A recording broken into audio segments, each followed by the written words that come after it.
The issue of online harassment and violence targeting politically active women has gained more attention, but few concrete steps have been taken to create a more open and inclusive online environment.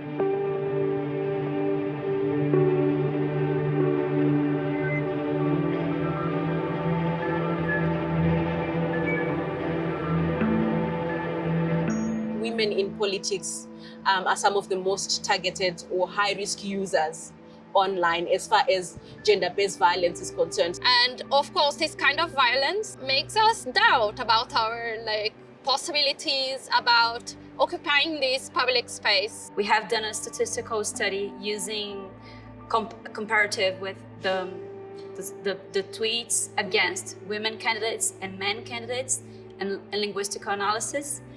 And it is much worse. It is much more violent. So if you are not safe there, you're limiting that space and access to that space if there is no safety, and hence you are really decreasing the quality of democracy that you can get.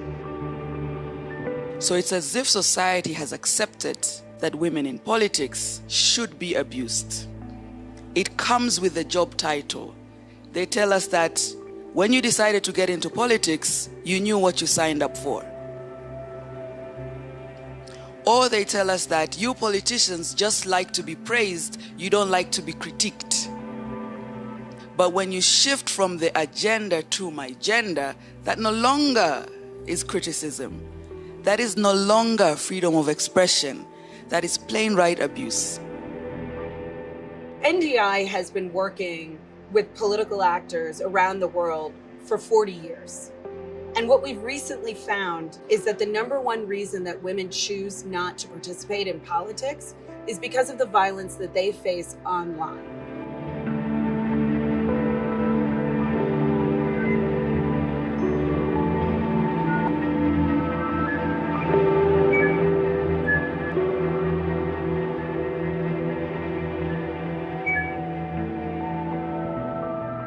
The reality is, the solutions will be different in every country and in every local context.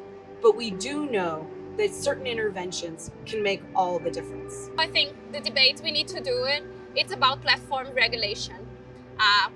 Platforms must be transparent about the content they removed or they reward. It lies in preventing monopolization of power by people. It lies in decentralizing power centers. It lies in making better decisions as corporates, making better decisions as civil society organizations. You have to educate the society what's the danger of online violence against women in politics and why it shouldn't be.